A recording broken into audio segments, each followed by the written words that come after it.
সকাল সবাইকে শুভ সকাল।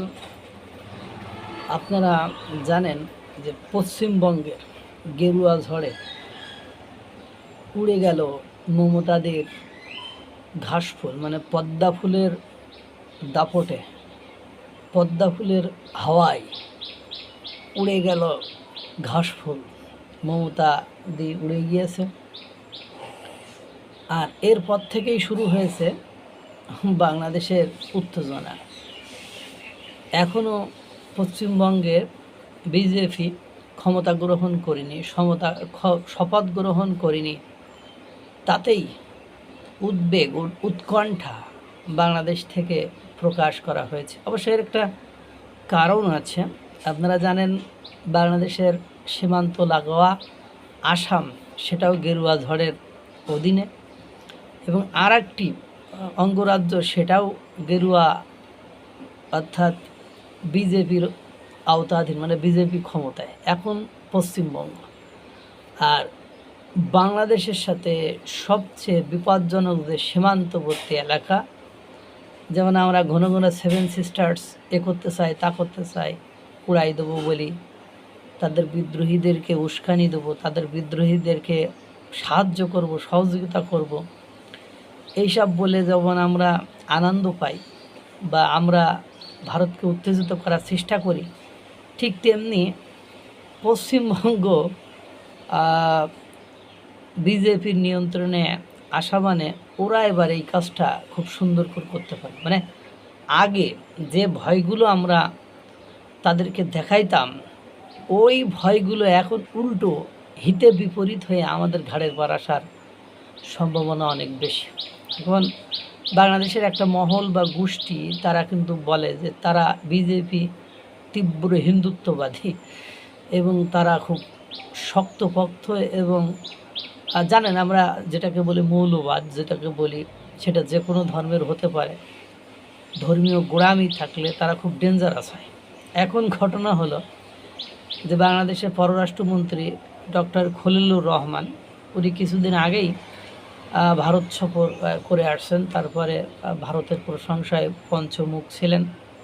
হঠাৎ করে গতকালকের সাক্ষাৎকারে উনি দেখে বলছেন যে পশ্চিমবঙ্গের এই যে বিজেপি ক্ষমতা আসার পরে সাংবাদিক একটা প্রশ্ন করেছে, তারপরে আসামের মুখ্যমন্ত্রী হেমন্ত বিশ্ব শর্মা উনি একটা কথা বলেছিলেন পুশিন নিয়ে, পুশব্যাক নিয়ে একটা কথা বলেছিলেন। তখন উনি বলছেন যে পুশিন হলে আমরা এর আগেও প্রতিবাদ করেছি, ভবিষ্যতে আমরা প্রতিবাদ করব, মানে হুঙ্কার ছাড়লেন। এখন ঘটনা কেন এটা করলেন? কেন এখন আমি আপনার আইন যদি না মেনে আপনার দেশের নাগরিক যারা ওই দেশে আছে তাদেরকে যদি ফেরত পাঠায়, সে যেমনি হোক, মানে যদি ফেরত পাঠায়, কি করবেন? কিছু করার আছে আপনার? কারণ তারা তো আপনার সাথে ভদ্র আচরণ তখনই করবে যখন আপনি ভদ্র হবেন। কিন্তু ঘটনা হয়েছে এতদিন পশ্চিমবঙ্গ মমতাদির আওতাধীন ছিল। মমতাদি সেটাকে ইচ্ছামতো নিয়ন্ত্রণ করেছে। মমতাদি কাউকে তোয়াক্কা করে নাই। মমতাদি একটা স্পেশাল গ্রুপের উপর সিম্প্যাথি, সহানুভূতি দেখিয়েছে। অন্য গ্রুপের উপর নিপীড়ন নির্যাতন চললেও মমতাদি সেদিকে নজর দেয় নাই। মানে মমতাদি চাইছে, যেমন আমি কালকে একটা পোস্ট করেছিলাম, আপনারা হয়তো বা আমার যারা দর্শক, যারা ভালোবাসার লোক, যারা আমার ভিডিও নিয়মিত দেখেন, তারা দেখেছেন যে বারাসাত মসজিদ রোড পরিবর্তন করে নেতাজি রোড রাখা হয়েছে। পরে আমি তো এই বিষয়ে বিস্তারিত জানি না, আমি জাস্ট পরিবর্তনের যে কথাবার্তা এগুলোকে আমি উপস্থাপন করতে চেয়েছিলাম। তা আপনারা সেখানে বলেছেন যে ওই বারাসাত মসজিদ রোডের নাম আগে ছিল নেতাজি রোড, পরবর্তীতে পশ্চিমবঙ্গে মমতাদি ক্ষমতায় এসে ওটাকে পরিবর্তন করে, মমতাদির লোকজন ওটা পরিবর্তন করে ওটাকে বারাসাত মসজিদ রোড রেখেছিল। এখন সেটা আবার তার পূর্বের জায়গায় ফিরে গিয়েছে, এটা আপনারা বলেছেন। মানে তার মানে ঠিকই আছে, মানে সেটা পরিবর্তন করেছিল, এখন সে আবার পূর্বের জায়গায় ফিরে গিয়েছে। এখন ওই সময় দেখেন তাহলে মমতাদি একটা নির্দিষ্ট গ্রুপকে মানে সাপোর্ট করতো, তারা ওই নির্দিষ্ট গ্রুপকে যে সুযোগ সুবিধা দিয়েছে এবং তাদের মানে দানবীয় কর্মকাণ্ড এবং তাদের অনৈতিক, অসাংবিধানিক, অগণতান্ত্রিক কর্মকাণ্ডকে তিনি যে আশ্রয় এবং প্রশ্রয় দিয়েছেন তার একটা ছোটোখাটো নমুনা এটাই, যে এই নামটা পরিবর্তন করা। এখন ঘটনা হয়েছে যখন বিজেপি ক্ষমতায় এসেছে, সঙ্গত কারণেই মুসলমানদেরকে তিনি প্রায়োরিটি দিয়েছেন, না হলে নেতাজি রোড কখনো আপনার কি হতো না, ওই বারাসাত মসজিদ রোড হইতো না। এরকম অনেক জায়গায় উনি উলট পালট করেছেন। তার মানে উনি এসে উনার গ্রুপের, উনার দলের, উনার ভক্ত অনুকূল, উনার ভোটারদেরকে উনি সুযোগ সুবিধা দিয়েছেন। এবার এদিকে দেন শুভেন্দু অধিকারী পাশ করার পরে উনি কিন্তু একটা কথা বলেছেন, আমাকে ভোট দিয়েছে হিন্দু, জৈন, শিখেরা, মুসলমানরাও আপনাকে ভোট দিয়েছে। শুভেন্দু দা, আপনি এইভাবে বলতে পারেন না, আমার কাছে এটা খারাপ লেগেছে, কারণ আপনাকে কম বেশি মুসলিমরাও ভোট দিয়েছে। বলতে পারেন যারা মমতাদি পাগল, একটু উগ্র টাইপের, তারা আপনাকে ভোট দেয়নি, এটা আপনি বলতে পারেন, কিন্তু এভাবে বলাটা আপনার উচিত হয়নি।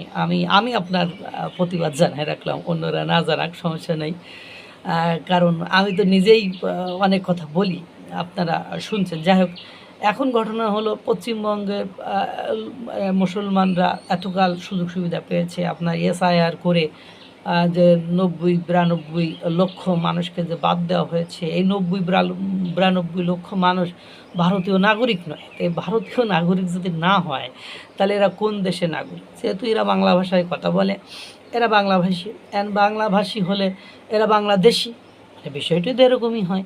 তাই বাংলাদেশি হলে আমি এত লক্ষ মানুষকে এদেশে, আমার দেশে রাখবো না, কারণ আমার মানে দেশের জন্য এরা অস্তিত্ব সংকটে বা বিপজ্জনক বলে আমি মনে করেছি, তখন আমি ওদেরকে বের করে দেব। আপনি কি করবেন বলেন? তখন এই ভয়টাই আপনার বাংলাদেশ সরকারের বিভিন্ন মহল পাচ্ছে বলে আমার মনে হয়। মানে আমি জানি না, কারণ তাদের বক্তব্য এরকমই মনে হয়, কারণ তারা এখনও তো বলে নাই যে আমরা নির্বাচিত হলে বা আমরা শপথ গ্রহণ করে সরকার গঠন করার পরে এদেরকে বের করে দেব। কিন্তু ইন জেনারেল সেন্স এটা বোঝা যায় যে এরা যেহেতু ওই দেশে অবৈধ, এদেরকে আমরা যদি না রাখতে চাই তাহলে একটা হয় লিগাল প্রসেস, নাহলে ইলিগাল প্রসেস তো একটা হবে, হয়ে এদেরকে এখান থেকে বের করে দেবে। এমনিতে মানে বাংলাদেশ আছে মহৎ বিপদে। এরপরে যদি এদিক থেকে আসাম থেকে শুরু করেছে, এরপরে যদি মেঘালয় থেকে শুরু করে, এদিকে এরপরে যদি পশ্চিমবঙ্গ থেকে শুরু করে, অর্থাৎ 3 দিকের গেরুয়া ঝড়, এই ঝড়ে আতঙ্কিত বাংলাদেশ। আর এই আতঙ্ক হওয়াটাই স্বাভাবিক। যেমন 7 সিস্টার 7টা অঙ্গরাজ্য, সেখানে ছোট একটা চিকেন নেক করিডোর নিয়ে যদি আমরা তাদেরকে ভয় দেখাইতে পারি, এখন তারা তো সীমান্তবর্তী এলাকার মানে মোটা দাগের পুরোটাই তাদের ক্ষমতাধীন, বিজেপির ক্ষমতাধীন। আর বিজেপি শক্তপোক্ত, তাদের কেন্দ্রীয় শাসনও তাদের হাতে, অর্থাৎ তাদের বিশ্বের সবচেয়ে বড় গণতান্ত্রিক রাষ্ট্রের প্রধানমন্ত্রী বিজেপির। সুতরাং বিষয়টি অনেকটা ভয় এবং শঙ্কা এখানে কাজ করাটাই স্বাভাবিক। তারপরে এই বক্তব্য দিয়ে বাংলাদেশের পররাষ্ট্রমন্ত্রী ডক্টর খলিলুর রহমান চীনে গিয়েছেন। দেখা যাক ক্ষমতা গ্রহণের পরে কি হয়, কিন্তু উলটপালট কিছু যে একটা হবে, এটা বাংলাদেশের পক্ষ থেকে যে ভয়, সেটা থেকে কিছুটা উপলব্ধি করা যায়। আল্লাহ তাআলা সকলকে ভালো রাখুক, সুস্থ রাখুক। আসসালামু আলাইকুম ওয়া রাহমাতুল্লাহ।